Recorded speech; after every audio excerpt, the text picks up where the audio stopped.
Welcome to the Sinner and the Saint. I'm Elizabeth. And I'm Allison Kane. We're going to really throw you for a loop today.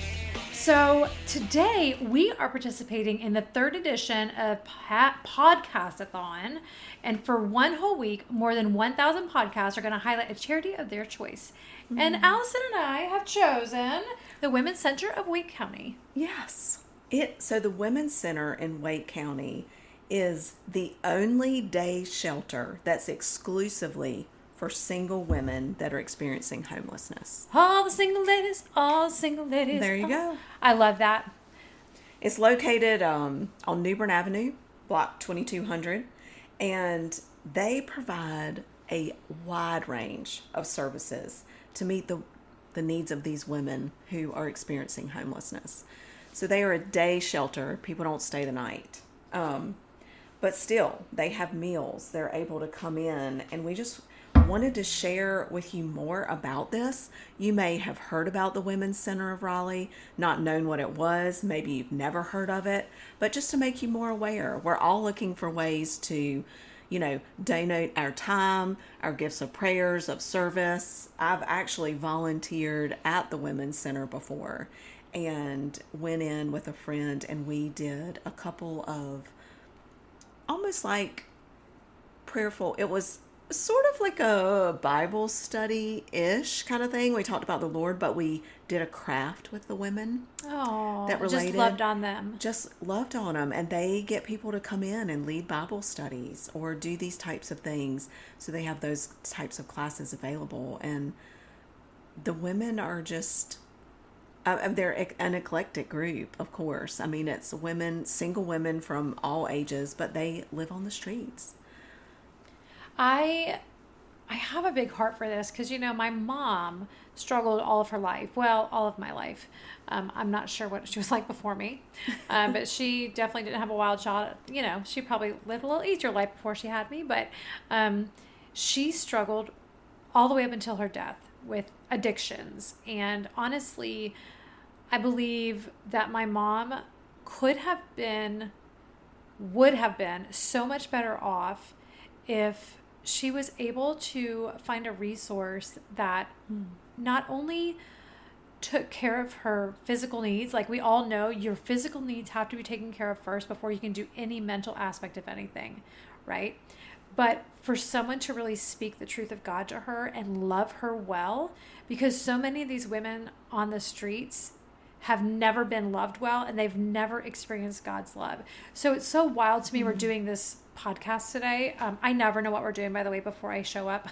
She just slings it on me. But I was sitting there and I was thinking, how do you accept or understand a love that you've never experienced before? And that was such a heavy thought for me.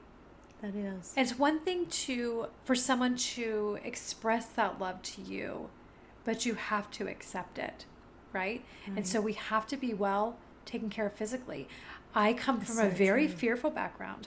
I lived most of my life in fear, anxiety, and I actually had a home to go to. So I cannot, for the most part I did, not always, but I can't imagine the extra layer that being homeless would bring. I mean, you think about when it's cold, when it snows, we get all excited when it snows. Well, I don't, but yes, a lot of people do. But we have fires. Like every single time I built, it actually makes me really emotional. Every single time I built a fire in our fireplace on those snowy, cold nights that we had this winter, I would thank God for this home and this warmth. Yeah. And thought about the women who did not have that. So another thing that I love about the Women's Center is they utilize services that have been practically proven, like evidence-based practices to provide stability for these women. Not just, let's see if this works, let's see if that works, but, they open at 8:15 and they close in the afternoon, but these women can get in off the streets. Many of them take a bus from where they're sleeping to the Women's Center if they're not close by, and they receive meals They are served breakfast and lunch every day. Aw, yeah. And these are volunteers That- that will sign up to do this, to feed these people. They have clothing. They also have lockers for these women. Wow. I took a tour, and downstairs they have lockers where they're homeless. So where do you keep, you can only carry so much. Right. And so they have lockers where these women can store their things and keep them safe. They have a little store. So when the women come in and they do certain things and they attend certain classes, they get hygiene products. Aw. There's a little store they can shop in. They can shower for the day. Wow. Yeah. Oh my gosh. You know, you might have to sleep on the streets at night, but to be able to come in to someplace warm, take a shower. They also have healthcare services for these women. On site, their behavioral health appointments are available if they need some of that, or just primary care services. If they're sick, gynecological things. That's huge. Yes. Yep. And really difficult for homeless people to figure that out, to be welcomed, to get an appointment. And to know, like, everyone there is gonna, it's a known fact, like, I'm homeless. You don't have to try to hide it. Imagine being a homeless person and trying to figure out how you're gonna go to the doctor. Yes. And if you had to go to a regular doctor's office. Nor could you afford it. Right. Well, let's not even go there. Right. Wow. I mean, I honestly can tell you, homeless, are very dear to my heart. I have family members that have been homeless in the past.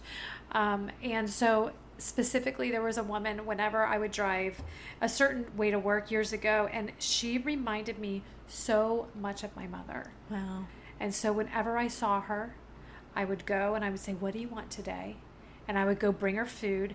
And one of the really sad things that I learned was that when there's a woman standing out there homeless, there's often a man nearby that's controlling them. Mm. And if you give them too much, they'll take it from them.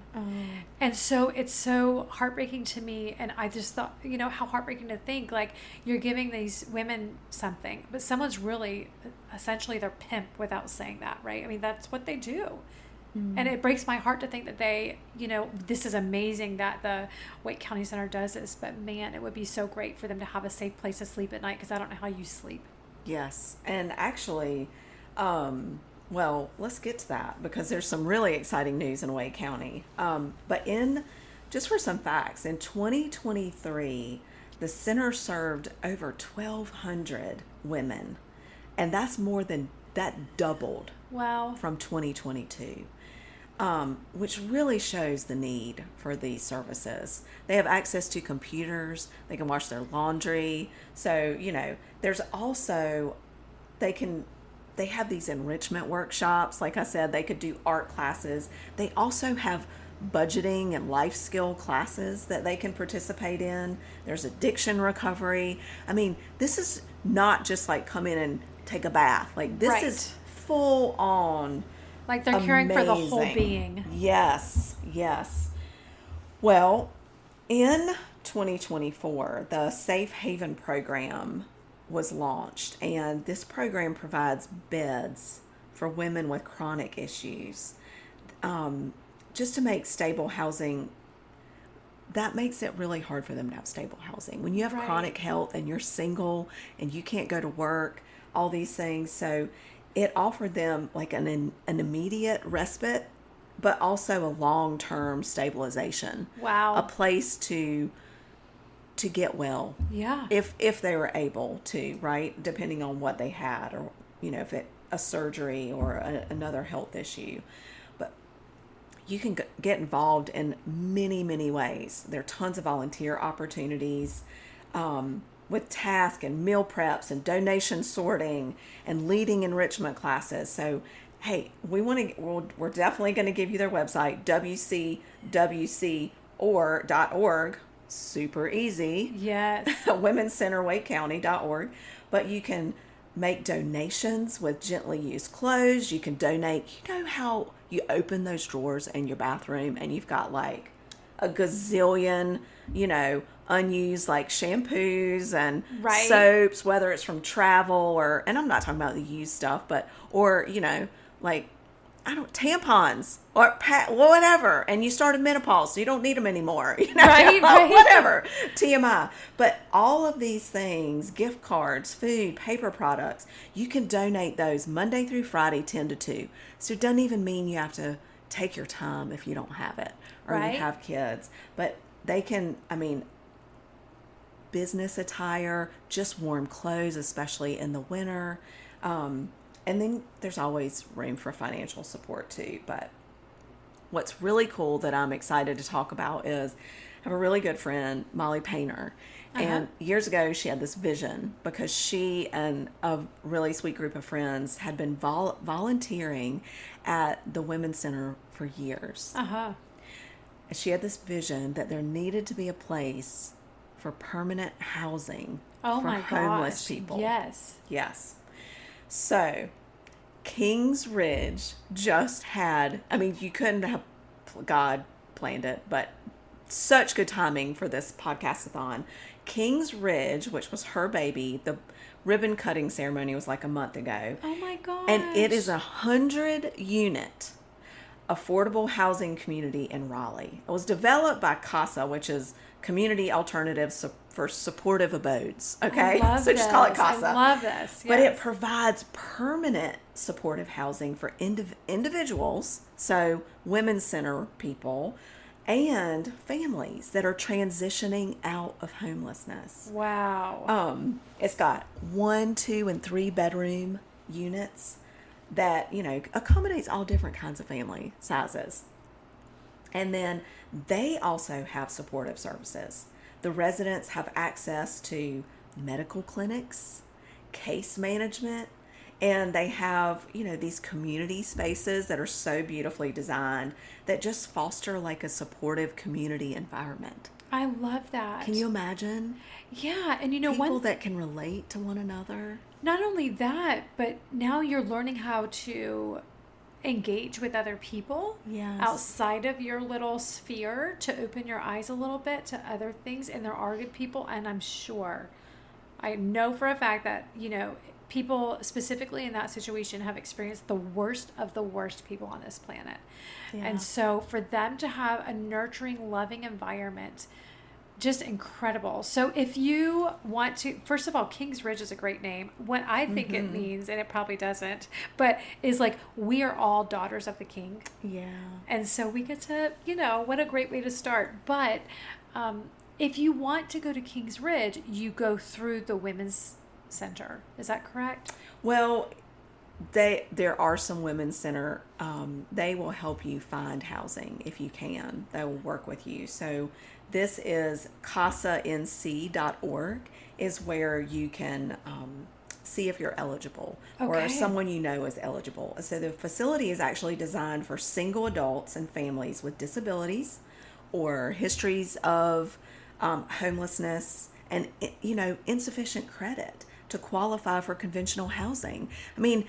Imagine if you're homeless, even if you do figure out how to go and shower at the Women's Center and get to work and then sleep on the street and then do it again the next day, and you've earned enough money, think about like when you get an apartment in Raleigh. Oh my gosh. Holy cow. Yes. I don't even know when my daughter gets out of college and has a job, if she's like full-time job, if she's going to be able to afford an apartment in Raleigh. And then you have a deposit. And then on top of that, you have to have history. Yes. Right? But for your electrics and your everything. Yes. And the rental history and where have you lived for the past 5 years? Like, it's so demeaning, I can only imagine. Yeah. Just crazy. And the case management at Kings Ridge is so supportive, and it includes employment assistance for people, mental health counseling, substance abuse treatment, because we know that often a lot of homeless people have mental health issues or substance abuse problems. They help you navigate childcare. Like, good gracious. Right. That's when I started staying home. When when your salary barely covers 2 kids in daycare? What's the point, right? Yes, yes. And also connections to other public assistance programs, which are so difficult to navigate. Oh, yes. It's overwhelming. And by the way, just hop on the internet and figure that out for yourself, will ya? So wonderful that they have all these people in one space. Exactly. This is amazing. It's giving them autonomy. Right. And a space where they can feel safe and get their feet under them. The residents sign leases. So when they move in, they sign a lease. They have control over their own lives and schedules. Like there's nothing, yes.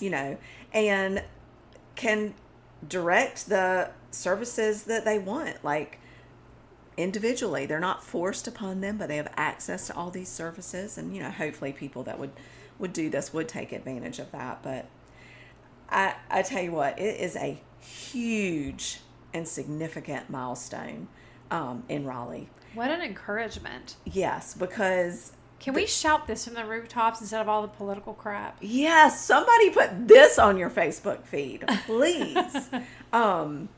The community impact of this, the development is aiming to reduce homelessness in Wake County by 10% by focusing on individuals who've had chronic homelessness and building them up with empowering them. Yes. And so if we continue to do this and bring these people in, just Kings Ridge is 100 units.